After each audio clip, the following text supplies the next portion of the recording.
ជំរាបសួរបងប្អូនទាំងអស់គ្នាចាគាត់តែឃើញក្បាលវីដេអូតំណងគួរចង់ញ៉ាំអត់បងប្អូនចាថ្ងៃនេះនាងខ្ញុំមកប្រាប់អំពីកន្លឹះធ្វើទឹកជ្រលក់ញ៉ាំជាមួយគោឡើងភ្នំផងហើយញ៉ាំជាមួយស៊ុបផងក៏បានដែរបងប្អូនចាមកមើលគ្រឿងផ្សំនិងវិធីធ្វើទាំងអស់គ្នាថានាងខ្ញុំធ្វើយ៉ាងដូចម្ដេចចានេះគឺជាគ្រឿងផ្សំត្រួសត្រាសដែលនាងខ្ញុំយកមកធ្វើមានដូចជាទឹកសៀងផ្អែមខ្ទឹមសចិញ្ច្រាំល្ងដើមជីវ៉ាន់ស៊ុយក្រូចឆ្មា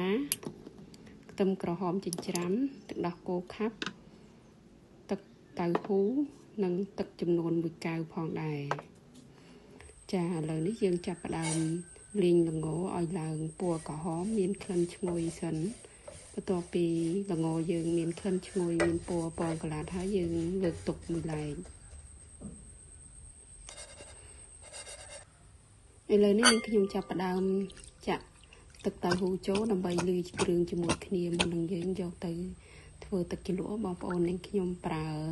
ទឹកសៀងផ្អែមនេះប៊ីចេងទឹកម្ទេសទឹកដោះគោខាប់ទឹកប្រេងខ្យងបន្ទាប់មកយើងច្បល់គ្រឿងទាំងអស់នេះចូលគ្នាឲ្យសព្វឬក៏បងប្អូនមានកត្រងដែកអាចយកមកត្រងឲ្យខាប់ល្អដូចខ្ញុំអញ្ចឹងក៏បានដែរបងប្អូនចាបន្ទាប់មកយើងចាប់ផ្ដើមធ្វើតែម្ដងយើងដាក់ប្រេងឆាចូលដាក់ខ្ទឹមសចិញ្ច្រាំចូលកូរខ្ទឹមសនេះឲ្យឡើងក្លិនឈ្ងុយមានពណ៌ពងកន្លះហើយយើងដាក់ខ្ទឹមក្រហមចិញ្ច្រាំចូលតែម្ដងចាកូរចុះកូរឡើងឲ្យគ្រឿងទាំងអស់នេះមានក្លិនឈ្ងុយសិនឃើញថាក្លិនឈ្ងុយហើយយើងខ្ញុំដាក់ទឹកសៀងចូលតែម្ដងដែលយើងបានលាយមុននេះចាហើយចំណែកទឹកមួយកែវនេះខ្ញុំកលែងជាមួយកែវដែលយើងបានលាយគ្រឿងមុនហ្នឹង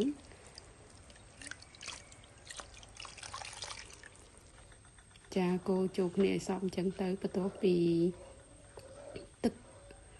ជ្រលក់ដែលយើងបានធ្វើនេះបានពុះហើយនេះខ្ញុំបន្ថែមក្រូចឆ្មាត្រង់ចំណុចនេះបងប្អូនចូលចិត្តជូរប៉ុណ្ណាយើងភ្លក់តាមការចូលចិត្តរបស់យើងទៅបងប្អូន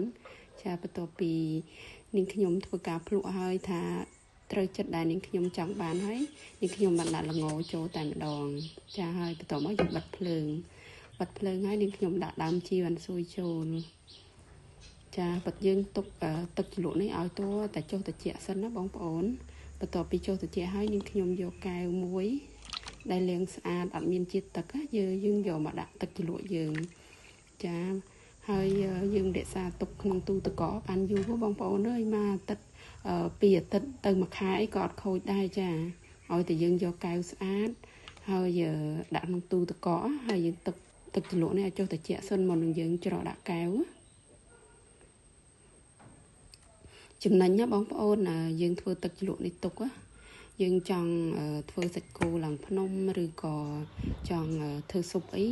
លឿនចាឥឡូវនេះបន្ទាប់ពីធ្វើទឹកជ្រលក់ហើយនេះខ្ញុំក៏ចាប់ផ្ដើមដាក់មួយឈុតតែម្ដងបងប្អូន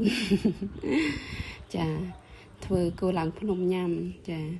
ហើយអត់មានស្អីច្រើនទេបងប្អូនហើយសាច់មានតែបន្តិចហ្នឹងឯងចាមានសាច់គោមានបកាមានហតដកមានប្រហិតសាច់គោចាហើយបន្លែក្នុងទូមានប្រមាណដាក់ប៉ុណ្្នឹងឯងបងប្អូនចាហើយគាត់ថាយើងធ្វើគោឡើងភ្នំចេះយើងញ៉ាំបន្លែបានច្រើនចាសម្រាប់បងប្អូនសម្បកតង្កូនអីញ៉ាំបន្លែច្រើនធ្វើឲ្យស្រកគីឡូមានវីតាមីនល្អច្រើនចាឃើញថាដាក់ទឹកជ្រលក់យើងញ៉ាំជាមួយគោឡើងភ្នំទៅមានជាតិឆ្ងាញ់បងប្អូនធ្វើដូចខ្ញុំចេះញ៉ាំដាក់ក្នុងទូទឹកកកញ៉ាំបានយូរចាហើយឆ្ងាញ់ទៀតមើលតំណងគួរចង់ញ៉ាំអត់បងប្អូនចារសជាតិវិញគឺឆ្ងាញ់តែម្ដង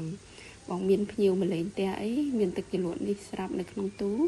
យើងធ្វើលឿនបានញ៉ាំលឿនចាអរគុណច្រើនបងប្អូនដែលបានចំណាយពេលទស្សនាវីដេអូរបស់ខ្ញុំយើងជួបគ្នានៅវីដេអូក្រោយៗទៀតបាយបាយជម្រាបលា